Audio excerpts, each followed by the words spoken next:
I'm a 26-year-old male and I found out my 26-year-old wife has been cheating on me for the past month. Oh, and I found out this morning, 6 days into our honeymoon. We've been together for 6 years. She left her phone while she went to get food at the resort we're at. I saw a message from a Monica that read, "Can't wait to see you. Don't let your worry of him knowing ruin your trip. Love you so much." Also a ton of messages back and forth about how much they love each other or some shiz. Sitting in the airport completely numb. Her only defense is, "This wasn't supposed to happen." She claims she caught feelings for a temporary worker at her job for the holiday season. We work at the same 2,000 plus person company. She wants a second chance but won't tell the other guys she's done with him. I need some reassurance that I'm doing the right thing by telling her we're done. I made it home safely and I'm staying in my parents' house until I can find my own place. She left me a voicemail this morning crying about how sorry she is and how she's meeting the guy today to break things off with him. The fact that she wants to go through the proper face-to-face breakup with him is a slap in the face to me after everything. On top of that, there will be zero proof that she actually does anything at all. Yeah. The way I think she sees it is that if I don't take her back, she has a backup plan. Screw this shiz. I've got an appointment with a lawyer tomorrow. After 2 days, my wife finally decided that she was going to end it with just other guys. Naturally, I wanted proof, so I sat there while she sent the messages and showed me the responses back and forth. The first thing that struck me as odd is that every time she said anything to the guy, she prefaced and ended with how sorry she was. Secondly, the guy expressed that he deserved a face-to-face after everything. So after pussyfooting around and being nice to the guy, I told her that she can either end it completely or I was leaving for good and never coming back. So I dictated to her that he was never to contact her, see her, or attempt to see her in any way ever again. To this, he responds, "Okay, wow, unbelievable," and that she needs to tell me the whole story if I want to continue marriage since I, quote, deserve to know. Now, up until this point, she is adamant that the most she has done with this guy is make out with him. Well, wouldn't she know that after a little bit of pushing, she would crack and admit that she did the deed with him. At this point, I am done. She's been caught in a second lie trying to lessen the damage by the first. She can do nothing to make me even want to consider staying with her. Yesterday, we went and picked up divorce papers and decided that we would not get lawyers involved in dividing our things. Over the course of this, she of course tries the old, "We can make this work, I know we can," etc., etc. For a moment, I think it over, so I ask if she's talked to the guy since she broke contact. She had been texting him since the minute I had left. Absolutely disgusting. Third strike. Let me introduce a third person at this point. My mother-in-law, who is a firm proponent that we can work things out because we love each other. I've never had so many calls and texts from this woman in my life. As a side note, her mother has been divorced twice. The first time, surprise, for cheating, and knows what it's like, and doesn't want us to have to go through it. Now, yesterday, we decided to divide up our stuff in an attempt to be somewhat fair. We each got a second person to mediate, my brother and her mother. Everything went fine until the topic of who would get our 2 cats came up. At that time, it was thrown in my face that it was only fair that we should each get 1 cat. Now, I love my cats, and I'll be damned if this bee is gonna get them and try to tell me what's fair. So naturally, I let her know that this is simply not happening and here's why. So her mom, completely calm through most of the process, completely flips out and starts screaming at me that I need to settle down and be nice. My brother, of course, jumps in and tells her where she can shove it. At this point, my wife says she doesn't want to hear it anymore and surrenders the cat to me. Her mom, despite her attempts earlier to tell me that I was being a jerk and that I had to be nice, decides it's time to tell me that the only reason I want the cats is to hurt her daughter. I had a couple of private messages about our living situation, so here it is. We have a shared apartment together. What she originally thought was going to happen was that she is going to keep living there, which I'm fine with. However, she thought that I would pay half the rent until the lease is up in 2 months, simply because my name is on the lease. I told her that is certainly not what is going to happen, as I don't even live there, don't want to live there,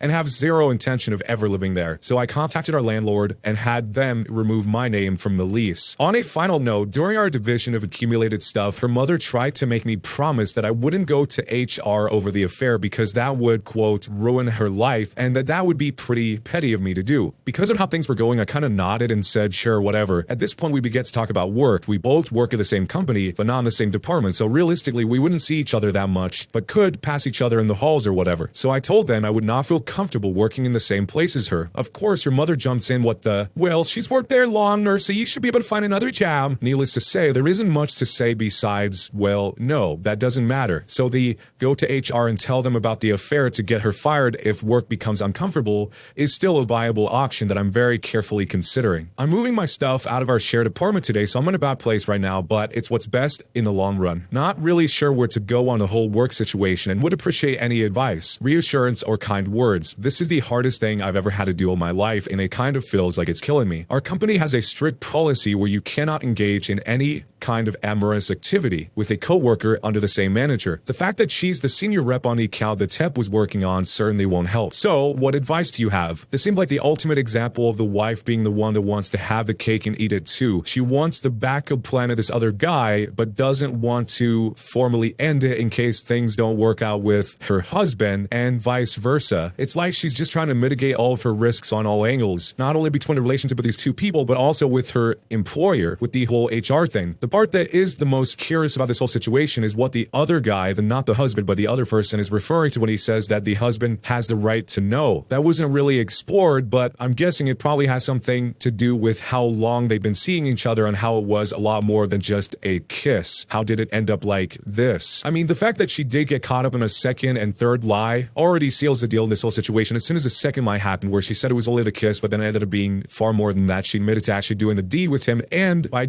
admitting that, she admitted to lying in the first place, which, how can you believe the rest of it if she wasn't being honest from the beginning? I mean, at least she did give an answer that she was still talking to him. At least she didn't lie about that at the very end, but at that point, I mean, it's so far gone. But let me know what you would do if you were in this situation. Am I the jerk for refusing to see other options for a girl and pressing charges for what she did to my son's car? I'm a 39-year-old male, and my son, who's 17 years old, Bryce, dated our neighbor, Lana, who's also 17, for a year. They broke up in mid-January for reasons I don't know. I won't sugarcoat this. I never liked Lana. She always seemed a little unhinged, controlling, and aggressive, and she's always demanding Bryce's attention, and there were quite a few times where she showed up at her house out of nowhere, whether it's 7 a.m. or 11 p.m. because Bryce wasn't answering his phone, screaming and calling him a cheater when it wasn't like that. The thought of our son getting treated like that by his girlfriend made us worried so much. My wife and I tried to talk him out of that relationship. We said how it wasn't normal nor healthy. We didn't want to force the breakup because we feared Lana would lash out to him, so we tried to do it in a sneaky way. We don't know if it worked, but they ended up breaking up. He said that after he broke up with her, Lana didn't contact him, which was weird because he expected her to go nuts. But I told him that if fate didn't give him any trouble, he better not tease it. Now, the problem is that we bought my son a car for Christmas. Nothing fancy, but enough to get into school, his job, and eventually college. He parks it in our driveway outside of our home. Ever since the month began, we have been finding scratches all over the car. We know Lana was doing it, but since it was minimal, my son decided not to do anything, even if we could prove that it was her. We have our own cameras. Still, something seemed off for me, so I decided to switch on the cameras facing his car directly just in case. Well, 2 weeks ago, we got up and we found my son's car covered in a ton of stuff. Paints, glue, feathers, confetti. The door handles were wrecked, flat tires, paint all over the windows. You get the picture. Bryce and my wife were so distraught. We called the police and I handed them the CCTV footage that showed Lana and her brother, who's 23 years old, destroying my son's car. We pressed charges, and needless to say, Lana's brother went straight to jail. But since she's still a minor, her parents want to make a deal, but I refused. I don't think she should get a way out. Before the police were here, she was laughing her head off and she tried to play it cool. If she thought this was funny, that she's old enough to face the consequences. My wife and I want to stand our ground. They said they'll buy my son a better car and put Lana into therapy, but it's not enough. So, am I the jerk for refusing to see other options for a girl and pressing charges for what she did to my son's car? Some people just want to see the world burn. Lana sounds exactly like the dad described, is totally unhinged. The fact that she went radio silent for that long and then just came back by basically destroying the exterior of his car, I'm assuming that is going to have to be totally scraped off or repainted because the scratches that she was adding to the car weren't enough. It seems like this girl probably just has a little bit too much time on her hands. I mean, if she's running around with enough time to obsess over stuff like this and scratching cars and destroying them and convincing her brother to go do this with her, she could probably use a hobby or two. It almost seemed like not only Bryce, the son, but the parents themselves were afraid of this breakup happening. And you know it's going to be bad when the parents of the person that is dating the person are afraid for a breakup. So if you were in this situation, would you press charges? Would you accept the deal that Lana's parents were making? Or how would you handle it? Let me know down below, and jerk or not a jerk, and why. Am I the jerk for refusing to add my my ex-husband's name to the title of the bookshop that I inherited from my father. Here's some context. I'm a 35-year-old female, and my ex-husband Kevin, who's 37 years old, got separated 2 years ago. We share custody of our 2 kids who are 9 years old and 5 years old. My father owned a small bookstore in our hometown that I inherited recently. To be honest,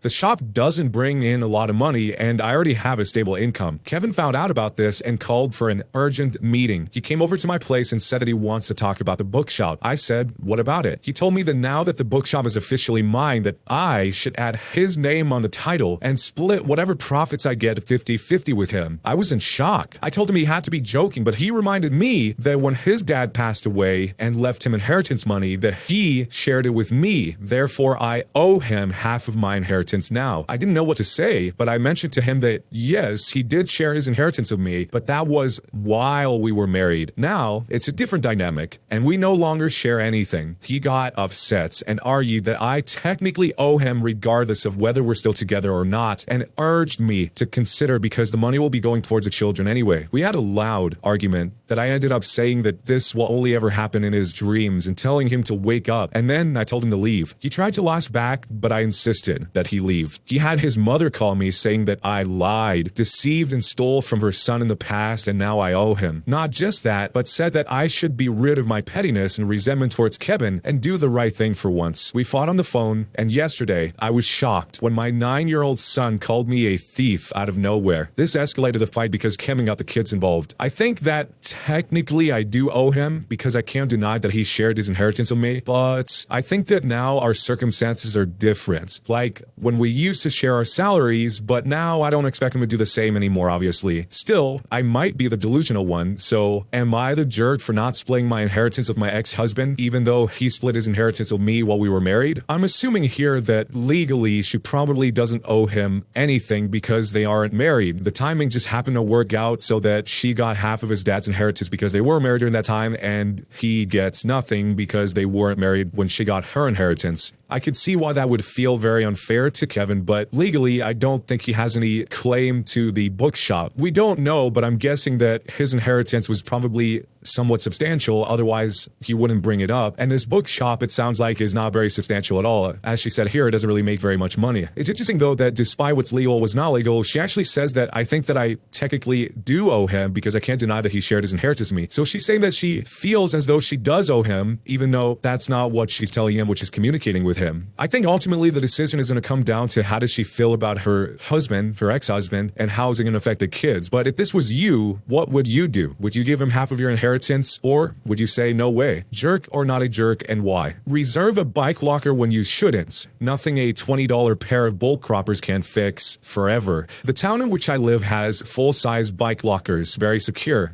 On these lockers are signs saying you can't reserve them by leaving them locked and empty. This is how it started. I regularly commuted from my hometown to the next big city. I used to cycle each morning to the train station, wheel my bike into a locker, lock it, and go to work. One morning I get there and all the lockers are used. It's a real pain, but I get my wife to drive in, take my bike home, and I go to work. The next morning, I get to the lockers 30 minutes sooner. It's 7:30 a.m. Thinking I just needed to be there sooner to get a locker. Nope, all used. I start to wonder what's really going on, and I get on my hands and knees and look under the doors of the lockers, and nearly all of them are empty, locked by people. First, I try to be reasonable. I call the council, who have the "don't you dare lock these when empty" signs on them, and they avoid all responsibility, saying it's the train station's responsibility. I ask the station manager, who claims it's the council's responsibility. So I go to eBay and make it my responsibility. It's frightening what you can cut through with a $20 pair of bolt croppers. The next Saturday, I drive to the train station, and for every locker that's locked and doesn't have a bike in it, I crop the lock and take it. About 80% of the lockers were like this. Then the sweet revenge happens on Monday morning. I just turn up and watch. People cycle up to their lockers and find that the lock is gone. No way for them to safely leave their bikes. I got to enjoy the dawning expression of surprise and then frustration on 3 people's faces as they had to go through the "what I do now? There's no way to lock my bike" type of pain that I did before. Next Saturday, I did it again. Then I became addicted to to it. I drove out to the next 2 train stations on the line where our council territory ended and did the same to the lockers there. I kept it up for about a month until the lock stopped being used to reserve lockers. I still have the bolt croppers. Am I the jerk? So in this case, it doesn't actually solve his problem of being able to put his own bike in there, because once he destroys the locks, then nobody can use it. But maybe that was just his way of sending his sign to the council and the train station that if he can't use it, nobody can use it at all. One of the comments asked him, where did you dispose of the locks? He says that he kept them in his workshop for 10 years. One of them was a thin but boron steel lock. It was not cheap. It took a huge amount of effort to get through that one. There's got to be a better solution for this whole situation where maybe there's a cutoff time where at the end of the night, all the lockers automatically open. I mean, there's got to be other solutions that are better than just give people the key and leave a sign that says don't leave it empty and lock it. So let me know what you guys would do if you were in this situation, and jerk or not a jerk, and why.